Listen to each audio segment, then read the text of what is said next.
My name is Nathan Cole, and I am the man who told the galaxy to sit down and be quiet. I am not proud of it, but I would do it again without hesitation, and that fact keeps me awake most nights. I remember the exact second everything changed. Not the day, not the hour, the second. I was mid-sentence, standing at the speaker's platform in the Grand Assembly Hall on Tyralis, the station world that floats between three dead stars in the Carius expanse. I had been delivering a routine trade proposal about mineral extraction rights in the Polara Belt. I had given versions of this speech dozens of times. I knew the rhythm of it, the pauses, the places where I would make eye contact with specific delegates to signal respect. 11 years of diplomacy had taught me that half of any negotiation happens in the silences between words. The Grand Assembly Hall was enormous, a circular chamber carved from the crystal bedrock of Tyralis itself, with tiered seating that rose in concentric rings around the central platform. 42 species had representatives in that room, 42 civilizations that called themselves the Galactic Concord, a brotherhood of intelligent life, bound together by treaties of trade and mutual protection. Translation fields hummed softly overhead, converting every language into every other language simultaneously, so that my English became Vorathi clicking, and Krell rumbling and Pelori singing, all at once. All in real time. I was talking about tariff adjustments on rare minerals when the comm unit embedded in my wrist began to buzz. Not the gentle pulse of a routine diplomatic message, the kind I received 100 times a day. This was different. Sharp, repeating, insistent. The pattern of a priority zero alert. The highest classification in the human diplomatic system. In 11 years of service, through border disputes and trade conflicts and 3 separate first contact situations, I had never once felt that pattern against my skin. I stopped talking. The chamber fell silent. 2,000 delegates from 42 species stared at me. The Vorathi ambassador, a tall insectoid figure with compound eyes that reflected light like shattered black diamonds, tilted her angular head. The Krell representative, a squat creature built like a living boulder, with 4 muscular arms, and skin the color and texture of granite, leaned forward in his reinforced chair. The Pelori delegate, a bird-like being with iridescent feathers that shifted color with her emotions, folded her wings tight against her body, sensing something wrong. I held up one finger, a human gesture they had all learned to interpret over a decade of watching me work. I looked at my wrist. The message was from Central Command on Earth. 7 words. 7 words that ended one era of human history and began another. Sol system under full-scale invasion. Drethani. My throat closed. Not tightened. Not constricted. Closed. As if someone had pressed a seal over my windpipe. I could not breathe for 3 full seconds. The Drethani supremacy was a militarist empire that had always operated outside the Concord. They controlled 11 star systems on the galactic rim, governed by a military council that viewed expansion as a biological imperative. They had been aggressive for centuries, probing borders, testing defenses, rattling sabers. But they had never done anything like this. The data packet attached to the message loaded onto my wrist display. 312 capital ships had entered Sol space simultaneously, arriving through 6 different approach vectors in a coordinated assault that must have taken months to plan. This was not a raid or a border incursion, or a show of force. This was a genocide fleet, the kind of armada you assemble when your intention is not to conquer a civilization, but to erase one. I looked up at the assembly. I could feel my heartbeat in my fingertips, in my temples, behind my eyes. Delegates, I said. My voice did not shake, and I will carry the mystery of how I managed that to my grave. I have just received word that the Drethani supremacy has launched a full military assault on the Sol system. Earth, Mars, and the Jovian colonies are under direct orbital bombardment as I speak. Preliminary reports indicate massive civilian casualties. I am formally invoking Article 7 of the Concord Charter, the Mutual Defense Clause. Silence. Not the thoughtful, respectful silence that follows a reasonable request between colleagues. The heavy, suffocating silence that fills a room when every person in it has already decided to say no, but lacks the courage to say it out loud. I had been in enough negotiations to recognize the difference. The first kind of silence vibrates with possibility. The second kind sits like a stone on your chest. The Vorathi ambassador was the first to speak. Her translation field converted her rapid clicking into smooth, measured English. Ambassador Cole, the Concord recognizes the gravity of your situation. However, any military response of the scope you are requesting requires a full deliberation period. There are procedures that must be followed, consultations that must take place.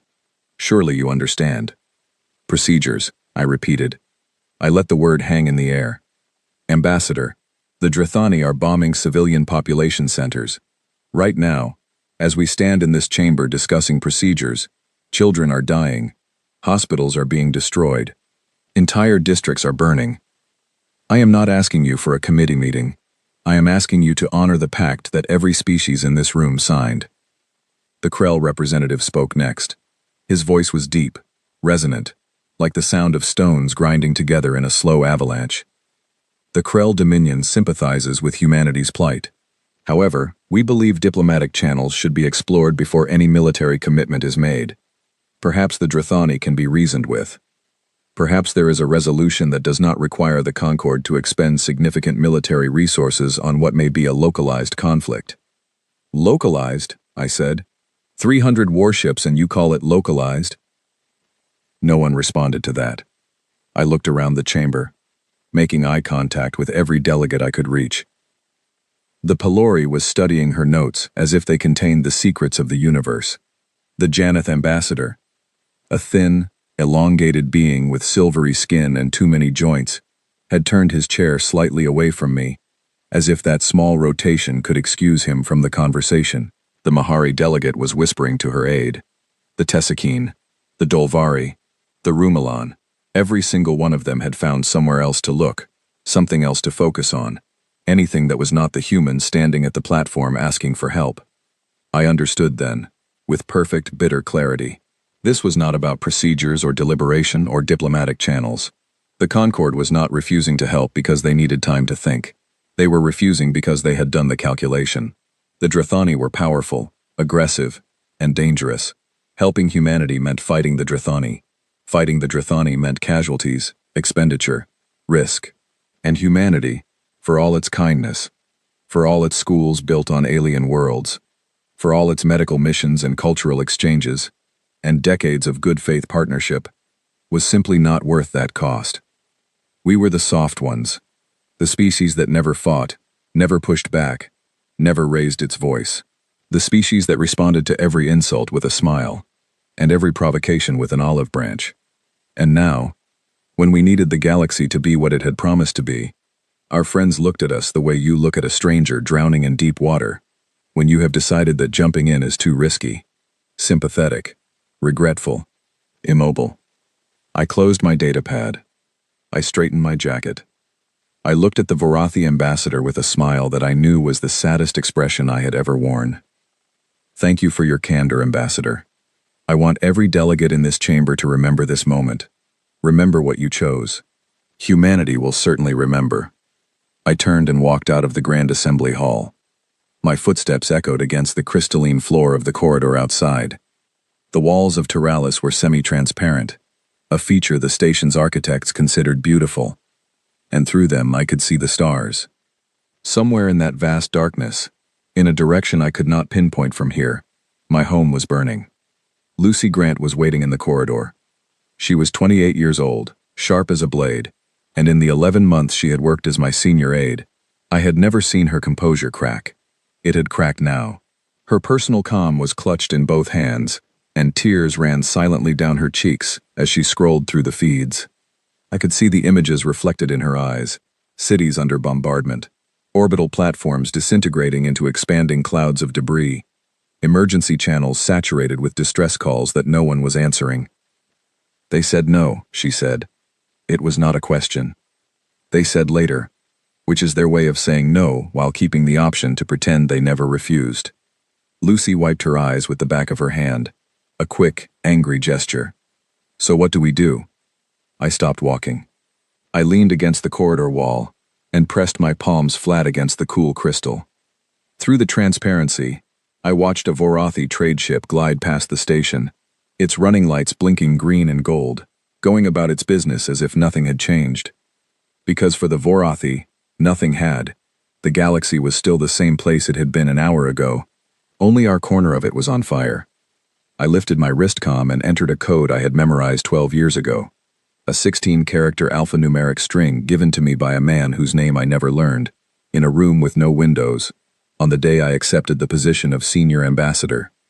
I had been told that the code was a precaution, a fail-safe, something I would never need to use. I had believed that. I had prayed every night for 12 years that it was true. The channel opened, encrypted, routed through 17 separate relay points, scattered across 3 different star systems, rendered completely untraceable by technology that the Concord did not know existed.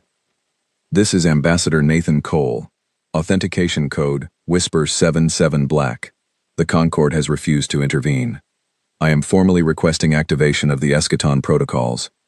The voice on the other end belonged to a man I had never met and would never meet. His tone was calm, professional, the voice of someone who had trained for this exact conversation and had hoped, like me, that the training would be wasted. Authentication confirmed. Eschaton sequence initiated. All elements are moving to ready status. A pause. Then he added quietly, "God help us all, Ambassador." I closed the channel. Lucy was staring at me, her tears forgotten, replaced by something much more alert. She had heard of the Eschaton protocols. Every senior diplomat had, in the way that everyone has heard of earthquakes. You know they exist. You know they are dangerous. You believe, with the comfortable certainty of someone who has never experienced one, that they will always happen to someone else. "Nathan," she said slowly, "what did you just do?" I pushed away from the wall and started walking. Toward the docking bay. Toward the fastest ship we had. Toward home.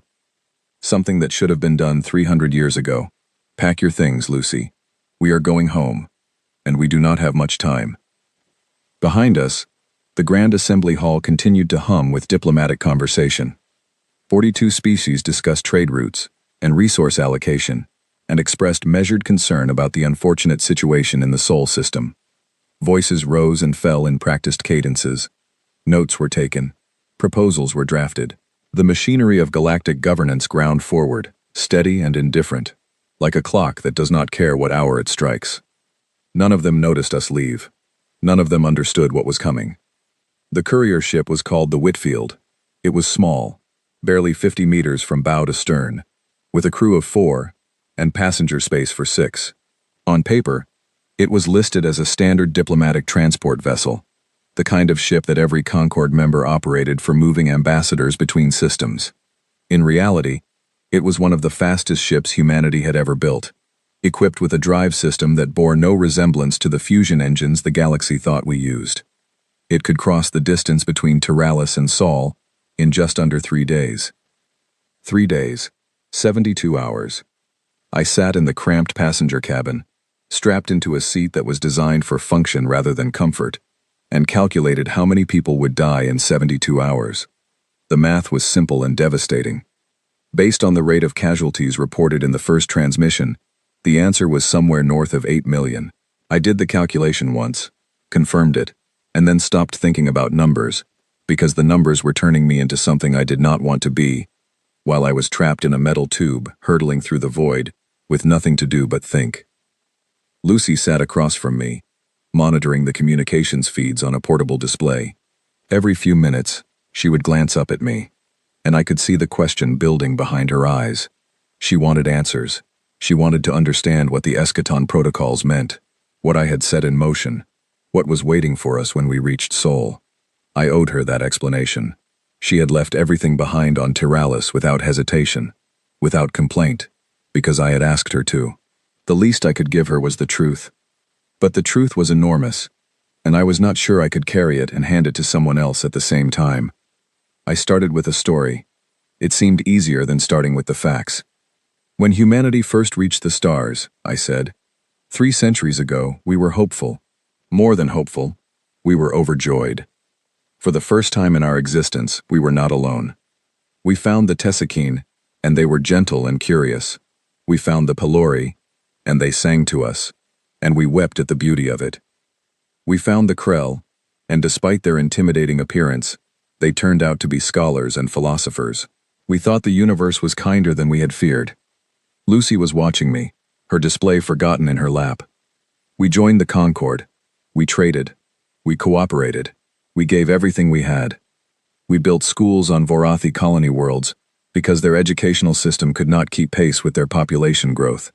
We sent medical teams to the Krell frontier because a plague was devastating their outer settlements, and they did not have the research infrastructure to develop a cure fast enough. We shared our art, our music, our literature, and in return, we received theirs. And for a while, it felt like we had finally become what we had always dreamed of being, a species defined by connection rather than conquest. I paused. The ship hummed around us, the subtle vibration of engines that were pushing us through folded space at velocities that would have made every physicist in the Concord weep with disbelief. But we are human, I said. And the thing about humans is that we remember. Not just the good things.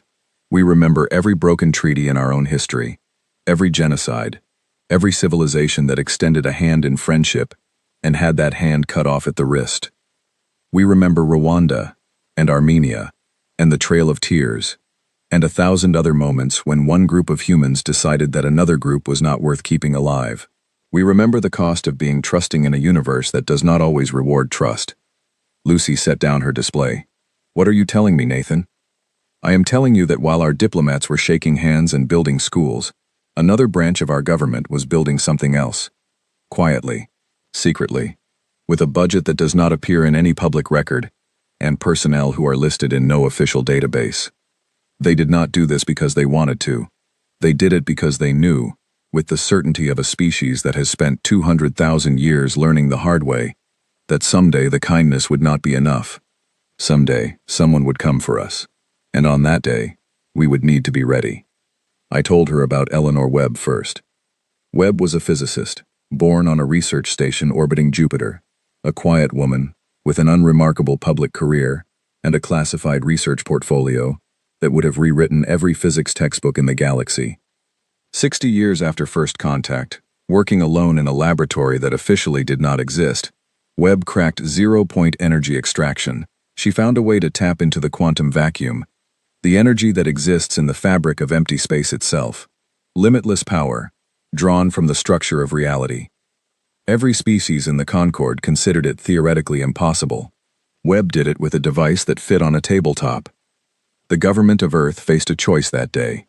They could announce the discovery to the galaxy and become, overnight, the most important civilization in known space. Zero-point energy would revolutionize everything. Travel, manufacturing, agriculture, medicine. Every species would want it. Humanity would be celebrated, elevated, possibly even worshipped. Or they could keep it secret. Hide it. Use it to build something that would ensure humanity's survival regardless of what the galaxy decided to do with us. They chose silence. I have spent years trying to decide if they were right, and I have never reached a conclusion that lets me sleep through the night. With zero-point energy, everything became possible. Our public fleet continued to run on fusion drives, the same technology every Concord species used, because maintaining the illusion of parity was essential. If the galaxy thought we were equals, they would treat us as equals. If they knew the truth, they would either try to take the technology from us or try to destroy us before we could use it. History, both human and galactic, offered no third option. Behind the public fleet, hidden in construction facilities buried in the deep void between star systems, in places where no sensor array pointed and no patrol ship ventured, we built something else. The Black Armada. 2,000 warships, each one powered by zero-point reactors, each one equipped with weapons that operated on principles of physics no other species had even theorized. Their hulls were coated in materials that absorbed every wavelength of electromagnetic radiation, rendering them invisible to any detection system in the galaxy. They could accelerate to velocities that would make a Concord naval officer choke on his own disbelief. The crews were volunteers. Career military personnel who understood that they would spend their entire adult lives in the void, training, maintaining readiness, and praying that they would never be called to fight. Their families believed they worked in classified deep space research. Their neighbors thought they were scientists studying dark matter or mapping gravitational anomalies. The truth was known to fewer than 200 people in all of human civilization, and every one of them carried the knowledge like a stone lodged in their chest. But the Armada was only the fist. The real architecture of deterrence was something far more ambitious and far more disturbing. I told Lucy about the Veil. For 2 centuries, humanity had been sending scientific survey ships into every corner of the galaxy. This was normal behavior. Every Concord species conducted surveys. Our ships mapped stars, cataloged planetary systems, collected geological and atmospheric data, and published their findings in the shared Concord research databases. The data was genuine, the science was real, but every single survey mission, without exception, left something behind. Small satellites, no larger than a human fist, powered by microscale zero-point reactors that would function for 10,000 years without maintenance. We placed them in orbit around every major star system in the galaxy. Vorathi homeworlds, Krell colonies, Pelori nesting grounds, Drethani military bases, uncontacted species on the galactic rim whose names we did not even know yet. Every star that mattered, and many that did not, received its complement of Veil satellites, delivered silently, activated remotely, and rendered undetectable by the same absorption coating we used on the Armada's hulls. The satellites were not weapons in the way the galaxy understood weapons. They did not fire projectiles or energy beams. Each one carried a device, based on Eleanor Webb's zero-point research, that could interfere with a star's fusion cycle, not cause a supernova. Nothing so dramatic or so quick. Instead, the device would introduce a cascading instability in the star's core, a subtle disruption that would cause the fusion process to gradually decelerate. The star would not explode. It would simply wind down, like a fire running out of fuel, growing dimmer and cooler over the course of a decade, until it could no longer sustain life on any of its orbiting worlds. A slow death for every planet in the system, not immediate enough to evacuate, not dramatic enough to rally against, just a quiet, relentless fading. And the entire network was wired to a dead man's switch. If humanity was ever destroyed, if our civilization was ever wiped out completely, the switch would trigger automatically. Every satellite, every star, the galaxy would go dark. Lucy did not speak for almost 10 minutes after I finished explaining the Veil. She sat in her seat and stared at the viewport and processed what I had told her, and I watched the color drain from her face as the full implications settled into place. Every star, she said finally. Every star that matters, and most that do not. And they do not know. None of them. None. She turned to look at me, and her expression was something I had never seen before. Not anger, not fear, not disgust. Something beyond all of those. The face of someone whose entire understanding of reality has been quietly replaced, while they were not paying attention. Nathan, that is not a deterrent. That is a threat to end all complex life in the galaxy. Yes, I said. That is exactly what it is, and it has been in place for over a century. I told her about the third component, the messenger probes. Compared to the Veil and the Armada, they were almost quaint. Billions of tiny devices, each one no larger than a coin, scattered across every system, every world, every station and orbital platform in known space. They had been distributed over 2 centuries through the simplest method imaginable. We hid them in trade goods. We attached them to the hulls of ships we serviced in our repair yards. We let them drift in asteroid belts and planetary rings, camouflaged as natural debris. Each probe contained a single-use holographic projector and enough stored power to operate for 30 seconds. Their purpose was straightforward. When activated, every probe in the galaxy would fire simultaneously, projecting the same holographic message on every inhabited world at the same moment. A synchronized communication from humanity to every living being in the galaxy. We had spent 3 centuries building the infrastructure for a single conversation, and we had hoped, desperately, that we would never need to have it. Lucy looked at me as if I were a stranger, and in a way, I was. The Nathan Cole she had known, the patient diplomat who believed in handshakes and compromise, and the fundamental decency of intelligent life, was still here. But now she could see what was underneath him. The foundation he had been standing on all along, built from paranoia and preparation, and the grim mathematics of survival. The schools were real, I said, because I needed to say it, needed to hear it spoken aloud. The medical missions were real. Every friendship, every partnership, every act of goodwill, all of it was genuine. We were not pretending. We are not monsters wearing masks. But, Lucy said, but we are human, and humans have never been able to separate love from fear. We built the schools because we cared. We built the veil because we remembered what happens to species that only care.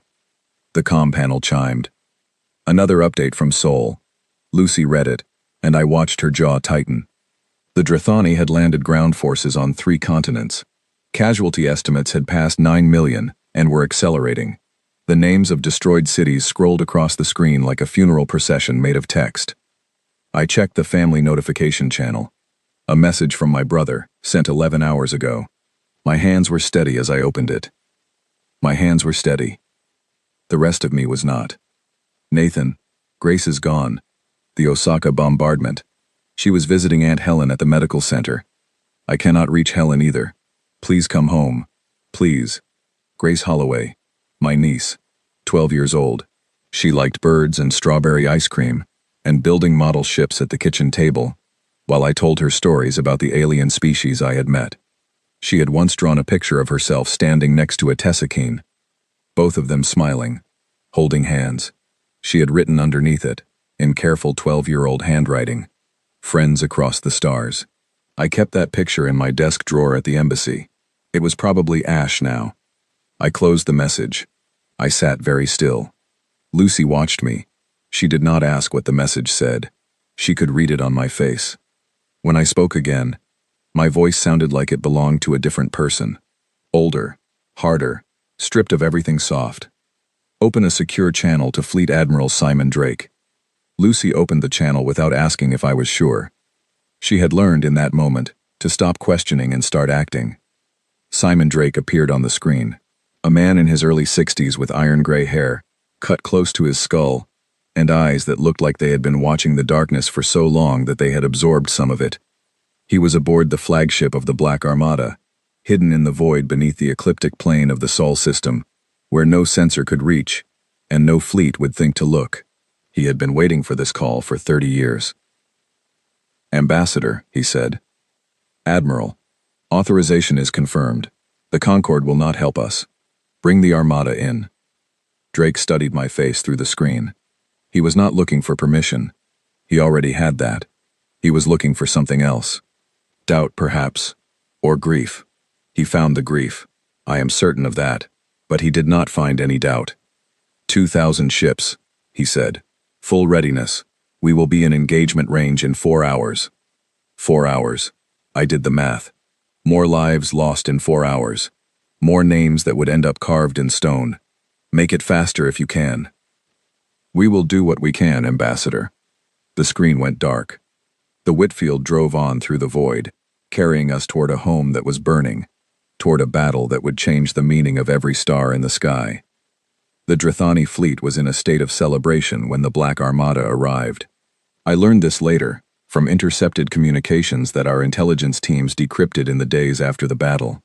The Drithani officers had been toasting their supreme commander, a warlord named Drethus Val, exchanging congratulations and already dividing Earth's continents into administrative zones.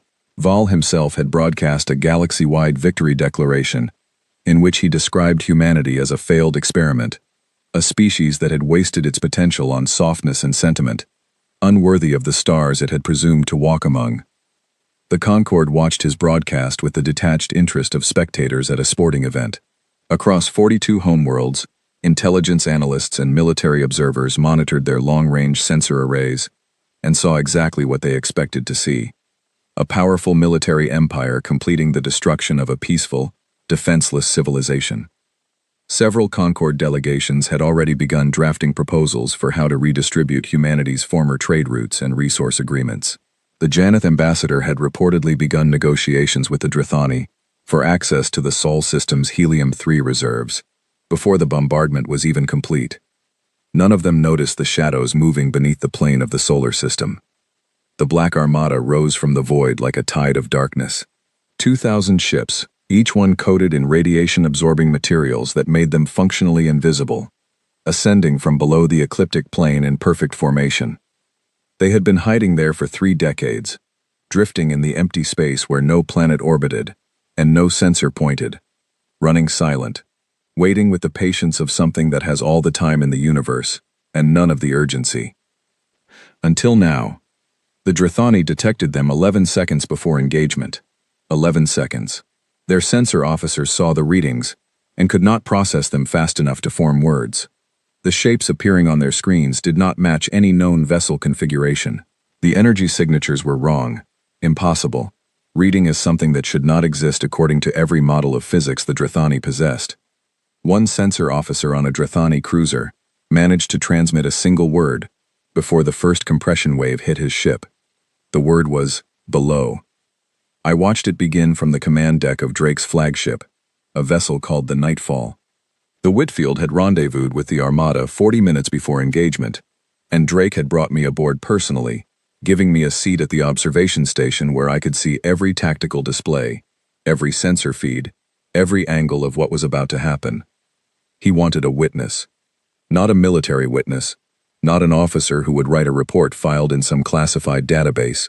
A civilian, a diplomat, someone who could tell the story afterward with the perspective of a man who had spent his entire career believing in peace, and was now watching its opposite. The command deck of the Nightfall was unlike any military space I had ever seen. There was no shouting, no chaos, no officers barking urgent orders at frantic subordinates. The room was quiet, almost serene, with soft ambient lighting and workstations arranged in concentric semicircles around a central holographic display that showed the entire battlespace in 3 dimensions. Officers spoke in low, measured voices, relaying data and confirmations with the calm efficiency of surgeons performing an operation they had rehearsed 1,000 times. Drake stood at the center, his hands clasped behind his back, watching the display with an expression of absolute concentration. He did not look excited or angry or vengeful. He looked like a man doing a job he had trained for his entire life and wished he had never been asked to do. "Begin," he said. One word. Quiet. Final. The Black Armada's weapons engaged, and the laws of physics as the galaxy understood them ceased to apply. There were no beams of light, no streaks of plasma arcing between ships, no railgun slugs punching through armor plating, no missiles trailing fire across the void. Instead, space itself began to change around the Drithani vessels. The fabric of reality in the immediate vicinity of each targeted ship started to ripple, a subtle visual distortion that looked, on the sensor displays, like heat shimmer rising from pavement on a summer day. Then the ripples tightened, contracted, folded inward. Spatial compression, the ability to manipulate the geometry of space around a specific point, increasing gravitational force to levels that no physical structure could withstand. A Drithani capital ship, 3 kilometers long, armored with composite plating, designed to absorb the most powerful weapons in the galaxy, would simply crumple. The space around it would fold, and the ship would fold with it, crushed by forces that turned 3 kilometers of warship into a dense metallic sphere no larger than a small building.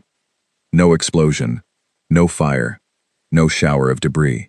One moment, a fully armed and operational warship. The next, a dark ball of compressed metal, tumbling slowly in the void, silent and still. The first wave took 47 Drithani capital ships in 90 seconds. I watched it happen on the display, and my mind could not fully process what my eyes were seeing. Ships that had been raining destruction on my homeworld, ships that had killed Grace and millions of others, were simply ceasing to exist as functional objects, not destroyed in the way the galaxy understood destruction, with fire and fury, and the dramatic spectacle of combat, removed, compressed into irrelevance with the casual efficiency of someone crumpling a piece of paper. The Drithani fleet erupted into chaos. Their communications channels became a wall of noise, overlapping transmissions in a dozen different command dialects, contradictory orders from officers who could not understand what was happening to their ships. Some captains tried to return fire, unleashing everything they had in the direction of the Armada, heavy plasma cannons that could crack the crust of a moon, kinetic batteries that could accelerate tungsten slugs to a fraction of light speed, missile volleys carrying warheads measured in megatons. None of it mattered. The Black Armada moved with a speed and agility that made the Drethani's weapons look like stones thrown at lightning.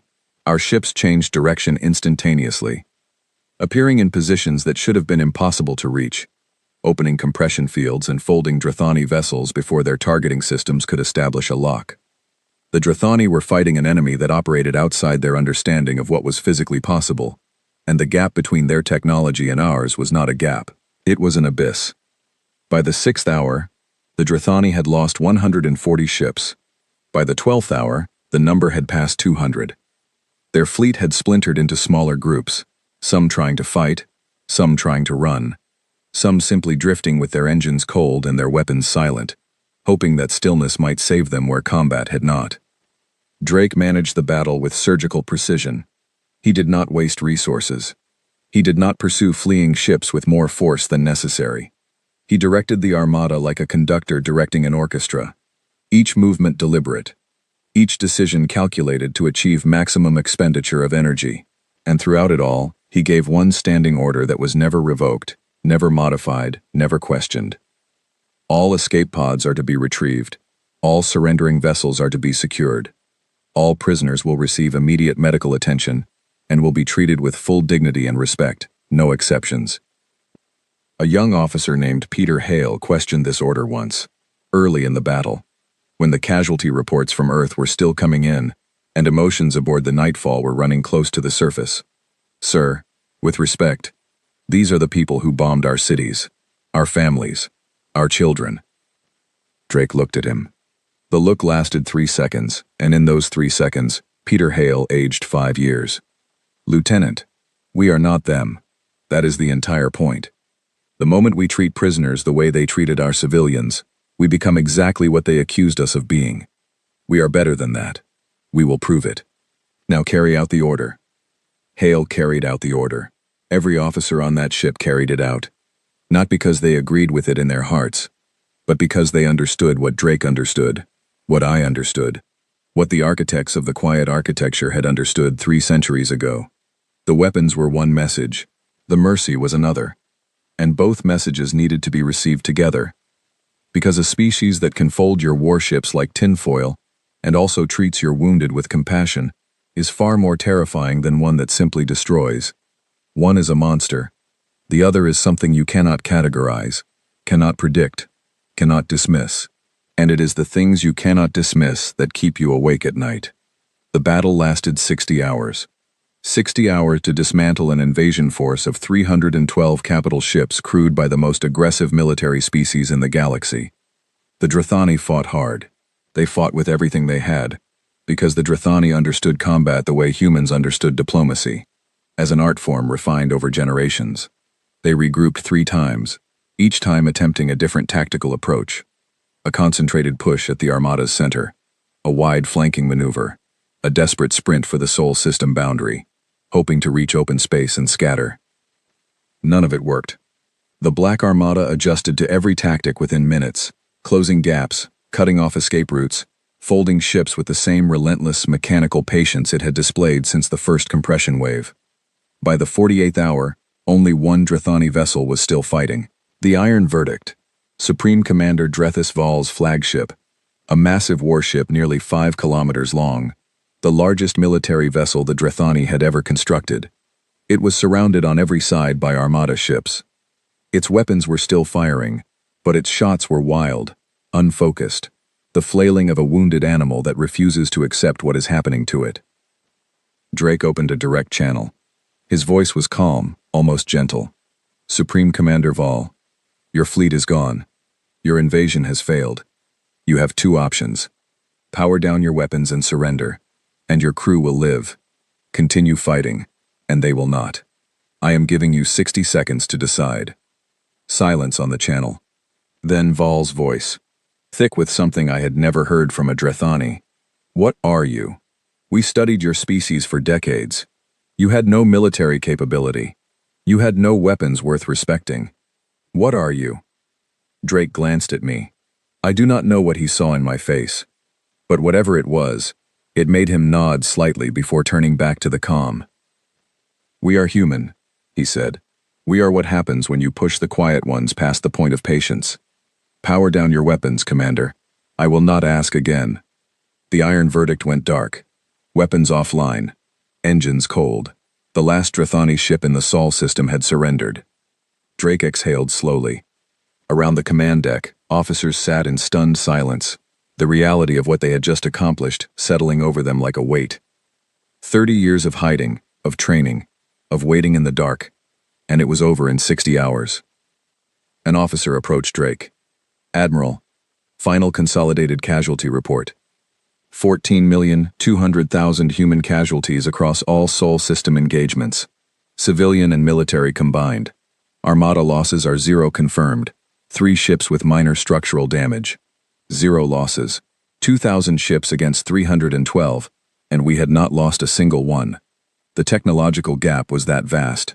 We had built an armada that was, for all practical purposes, invincible against anything the galaxy could currently field, and we had hidden it in the dark for 3 decades, hoping we would never need to prove it. Drake closed his eyes for 3 seconds. When he opened them, nothing about his expression had changed, but something behind it had shifted.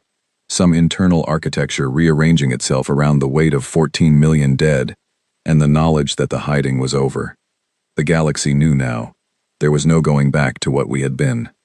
Ambassador Cole, he said, the military operation is complete. What happens next is in your hands. I stood up from my observation seat.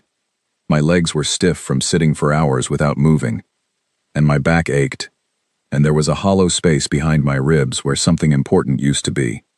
Confidence, maybe, or innocence, or the ability to believe that the universe could be navigated without threats. Prepare the messenger probes, I said. All of them. Every system, every world, every station. I have something to say to the galaxy.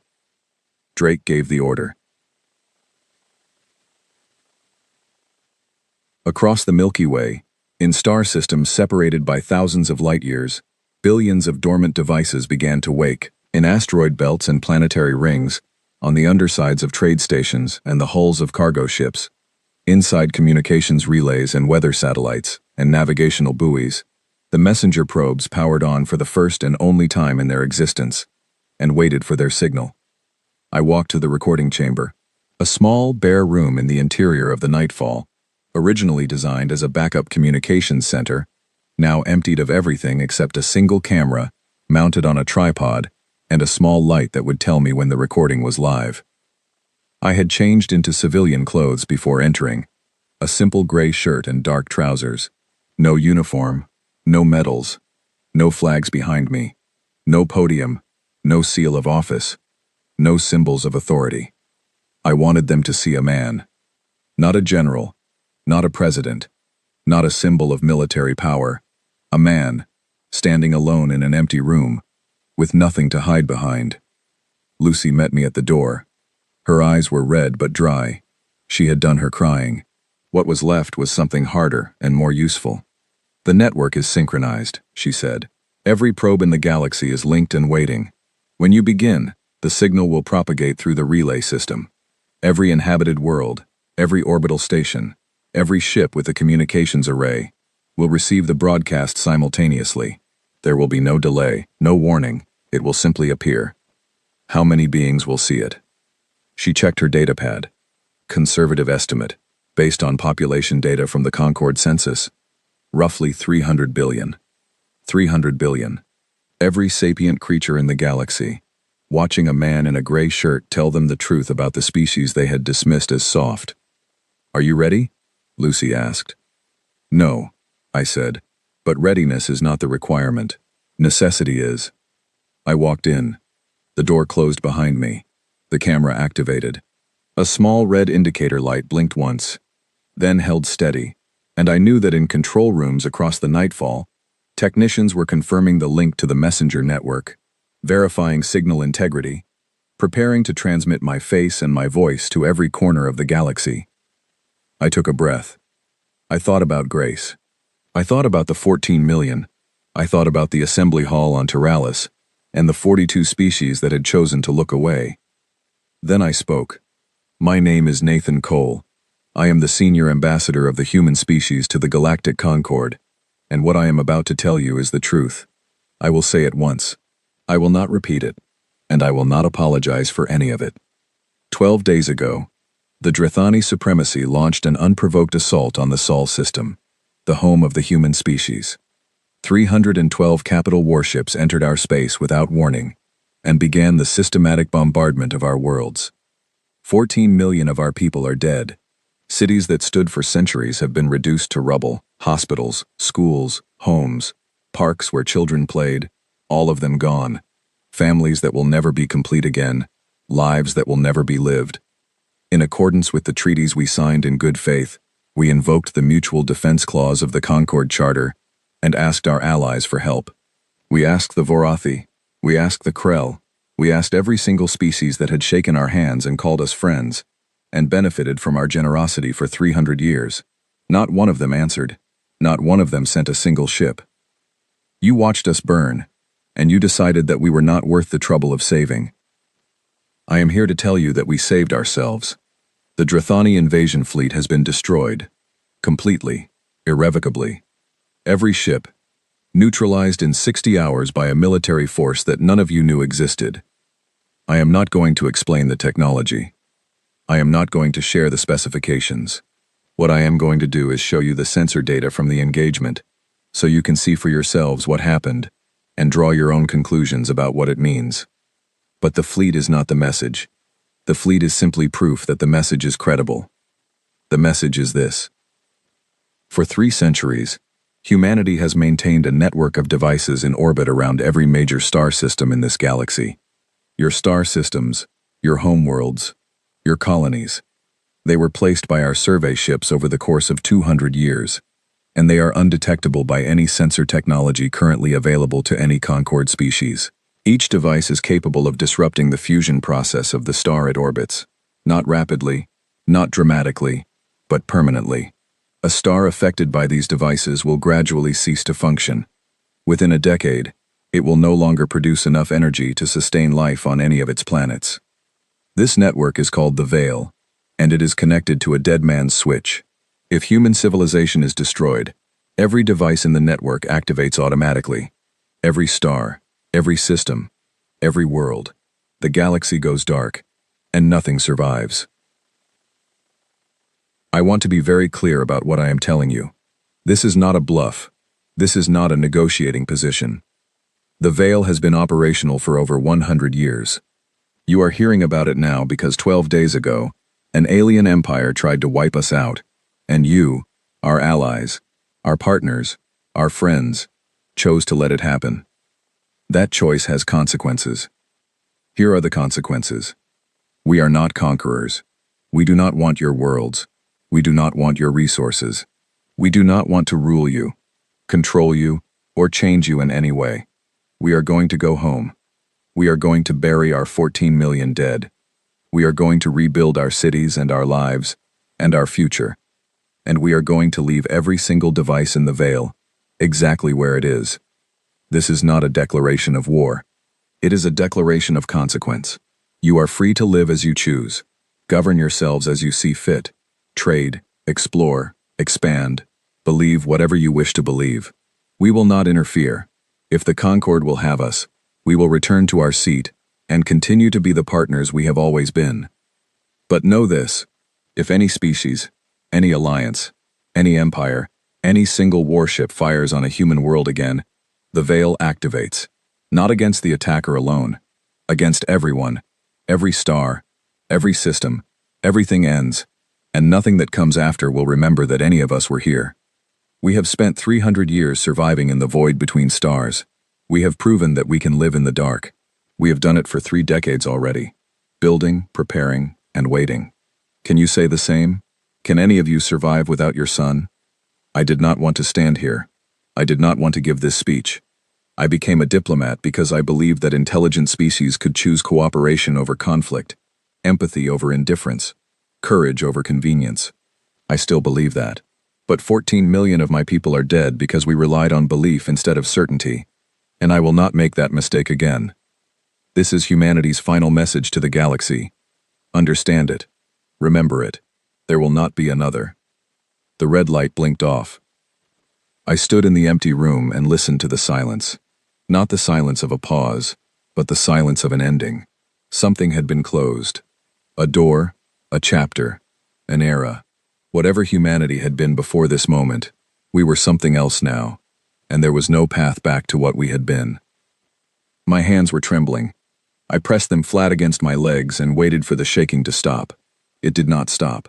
I do not think it ever fully stopped. Even now, a year later, some mornings I wake up and my hands are trembling, and I lie in bed and watch them shake and remember what they did. Lucy opened the door. She stood in the doorway and looked at me, and the expression on her face was one I will never forget. Not admiration, not fear. Grief, matching mine, reflected back at me by someone who understood what I had given up in that room. Not just secrets, not just leverage, something more personal. The version of myself that believed the galaxy could be made better through patience and goodwill. That version of Nathan Cole died in that recording chamber, and Lucy was the only one who attended the funeral. "It is playing," she said. "Everywhere. Every world. Every station. 300 billion beings are watching it right now." I nodded. "Then it is done." I walked past her, through the corridor of the nightfall, past officers who stopped what they were doing, and watched me pass with expressions I could not read, to the observation deck at the bow of the ship. I pressed my forehead against the cold glass, and looked out at the stars. Somewhere among them, on 1,000 different worlds, billions of beings were watching a hologram of a tired man in a gray shirt, and their understanding of the universe was rewriting itself in real time. The Vorathi ambassador, I would learn later, watched the entire message alone in her quarters, and when it ended, she sat in silence for 2 hours before contacting her government. The Krell Military Council convened an emergency session that lasted 4 days. The Pelori simply sang, a low, mournful harmonic that their species produced in moments of collective distress, and the sound carried through every Pelori settlement on every world, a song of reckoning. I did not feel powerful. I did not feel victorious. I felt like a man who had just set fire to a bridge and was watching the flames from the far side, knowing that he could never go back. 1 year later, I retired. I found a cottage on the southern coast of what had been the French Riviera. The orbital bombardment had reshaped the Mediterranean coastline, pushing the water inland by 1/2 kilometer in some stretches. My cottage sat on the new shore, on ground that had been a vineyard 12 months ago. The vines were gone, replaced by salt-tolerant grasses that the reconstruction teams had planted to stabilize the soil. Some mornings, walking along the water's edge, I would find fragments of old infrastructure in the sand, pieces of road, a section of irrigation pipe, once a ceramic tile that had been part of someone's kitchen floor, relics of a world that existed before the Drithani decided we did not deserve to exist. I started writing. These words, this account, not because anyone asked me to, not because I believed the galaxy needed another version of events, but because I needed to put the story somewhere outside my own head before it consumed me. The weight of carrying it alone was too much, and I had learned, in my year of silence, that grief unspoken does not diminish. It calcifies. It becomes part of your skeleton, and eventually you cannot tell the difference between the grief and yourself. The galaxy had changed, and the change was total. The Concord still existed, technically, but the comfortable pretenses had been stripped away like paint from a wall, revealing the raw structure underneath. Mutual defense was no longer a clause to be debated and delayed. It was immediate, unconditional, and enforced with a speed that would have been comical if the reason for it were not so grim. When a minor border dispute arose between the Tessakine and the Dolvari 6 months after the message, both species resolved it in 48 hours. No shots fired, no posturing, no deliberation. Because both of them understood, with a clarity that had been permanently etched into their political consciousness, that if the system broke down, if another species was abandoned the way humanity had been, the consequences would not be diplomatic. The Drithani supremacy collapsed from within 4 months after the battle. Their own people did it. When the surviving officers of the invasion fleet were returned to Drithani space under humanitarian terms, treated well, fed, given medical care, They carried with them the footage of what the Black Armada had done to 300 warships.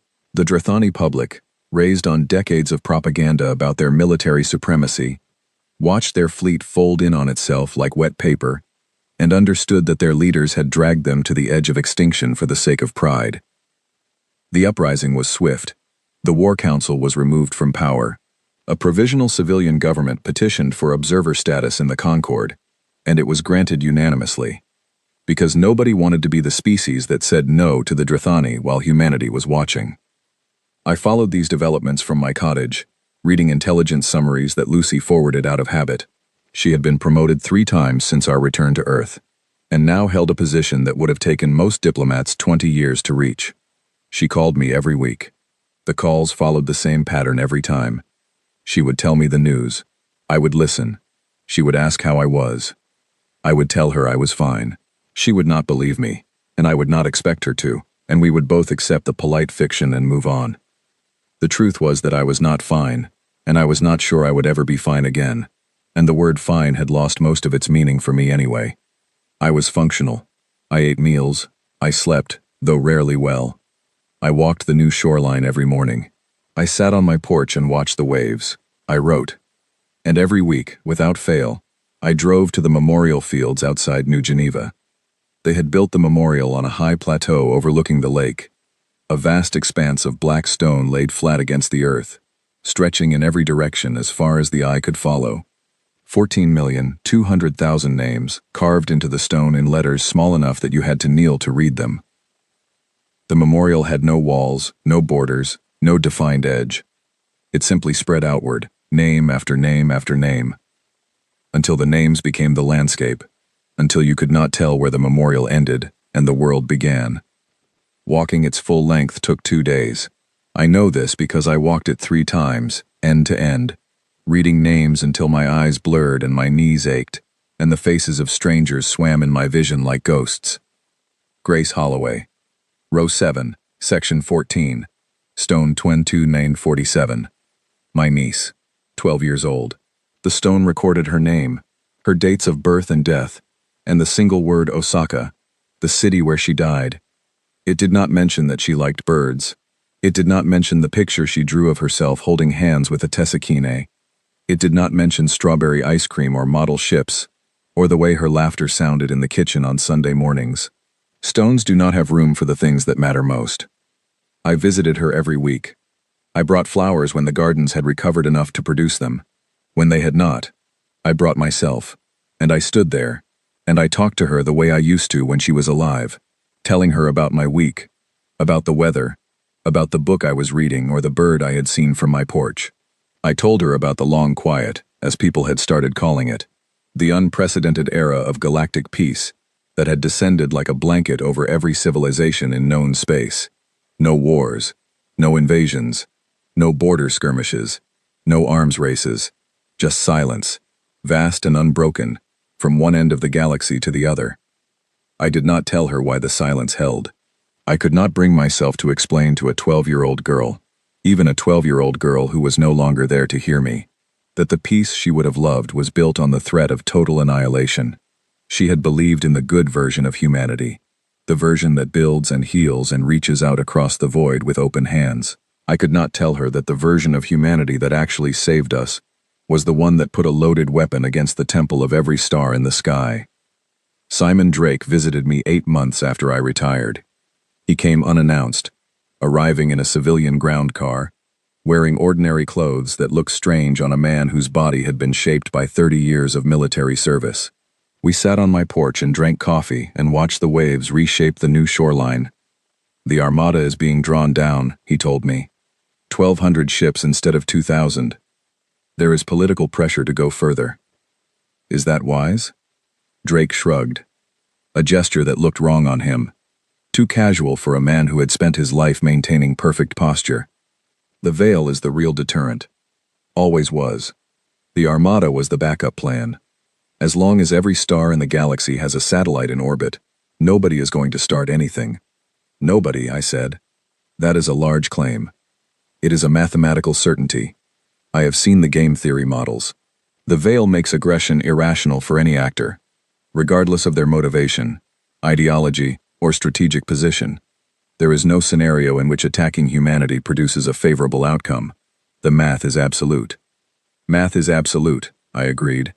People are not. Drake set down his coffee. Nathan, what we built is a galaxy where children do not get bombed. If maintaining that requires every species in the Concord to be afraid of us, I will carry that weight gladly. I looked at him, studied the lines around his eyes, the set of his jaw, the way his hands rested on the arms of his chair, with the deliberate stillness of someone who has trained himself not to fidget. Do you sleep well, Simon? He met my gaze. He did not answer. The silence between us stretched out and filled with all the things that neither of us could say. Because saying them would mean admitting that victory and grief are not opposites, that they can occupy the same space in the same heart, and that the space they share is too small for either to exist comfortably. He left an hour later. I watched his car disappear down the coast road, and then I went inside and sat at my desk, and stared at the wall for a long time before picking up my pen. The memoir had grown far beyond what I originally planned. It started as a record, a timeline, a sequence of events laid out in order so that future historians would have a primary source. But it kept drifting into territory I had not intended to explore. My childhood. The first time I saw the stars from a ship window, and felt the vertigo of realizing how small we were. The day I decided to become a diplomat, sitting in a university lecture hall, listening to a professor describe the Concord as the greatest achievement in the history of intelligent life. My first posting, a junior attaché on the Tessakene homeworld, overwhelmed by the beauty of their architecture and the gentleness of their customs. All of it undercut, now, by the knowledge that the entire time I was building friendships and negotiating trade agreements and believing in the fundamental goodness of the galactic community, the Veil satellites were already in place, orbiting every sun in the sky, waiting patiently for a signal that would end everything.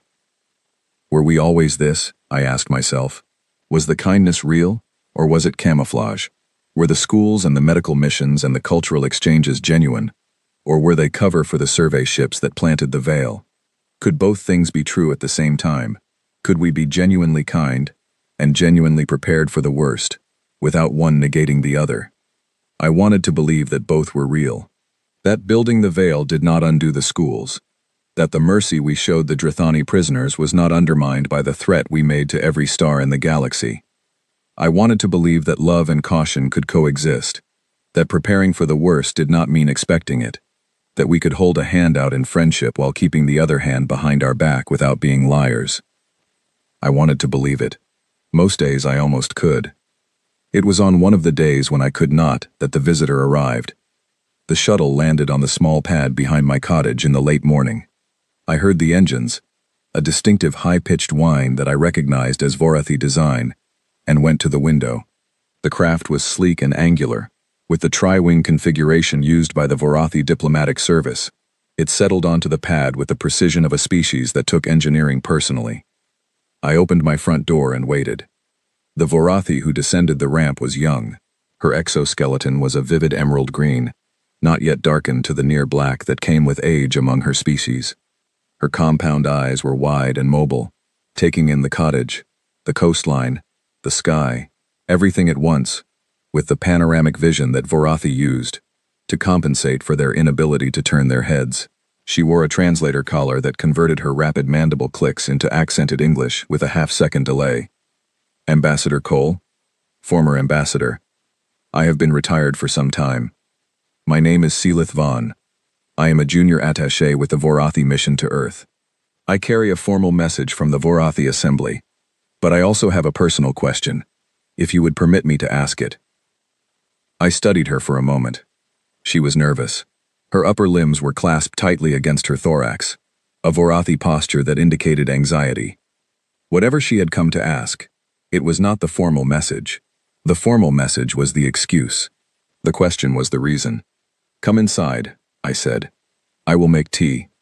We sat at my kitchen table. The cottage was small and simple, rebuilt from salvaged materials by construction crews who prioritized function over aesthetics. The kitchen had a view of the water through a window that did not close properly, letting in a constant draft of salt air. I made tea, an English breakfast blend that I had been drinking every morning for 30 years. and set a cup in front of Seelith. She could not drink it. Her species did not process liquids the way humans did, but she wrapped her upper limbs around the cup and held it close to her body, absorbing the warmth. "Your formal message first," I said. She recited it carefully, in the precise, rehearsed cadence of someone delivering words written by a committee and approved through 6 layers of bureaucratic review. The Varathi Assembly wished to express its profound regret regarding the events surrounding the Drethani invasion. They acknowledged that their failure to honor the Mutual Defense Pact had contributed to unnecessary suffering, and they were committed to ensuring that such a failure would never be repeated. They valued their partnership with humanity. They looked forward to many centuries of continued cooperation. It was an apology that was not quite an apology. Regret without admission. Acknowledgement without blame. The kind of diplomatic language that takes responsibility for a feeling without taking responsibility for a choice. I had written similar statements myself, in my previous life, and I recognized the careful architecture of it, every word chosen to convey sincerity, while conceding nothing that could be used as leverage. "Thank you," I said. "Please convey my appreciation to the Assembly." She nodded. Then she set down the teacup, her compound eyes fixed on me with an intensity that silenced everything else in the room. The nervous energy was gone. She was completely still, completely focused, and the question she asked was the one that I had been waiting a year for someone to ask. "Ambassador Cole, would you really have done it? If the Drethani had succeeded, if humanity had been destroyed, would the veil have activated? Would you have killed every star in the galaxy?"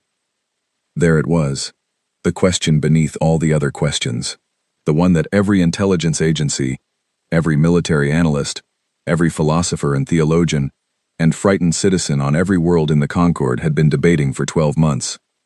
The question that the long quiet was built on, because the answer to it determined whether the peace was real or whether it was a bluff.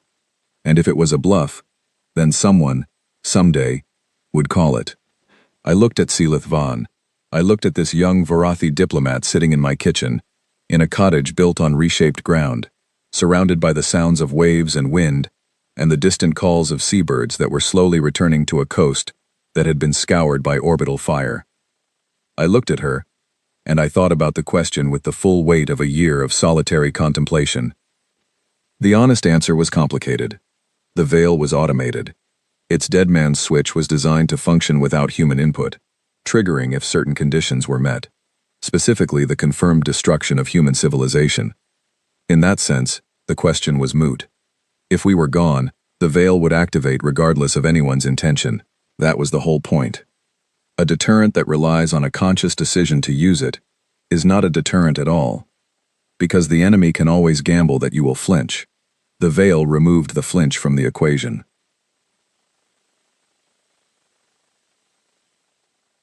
But Seelith's question was not really about the mechanism.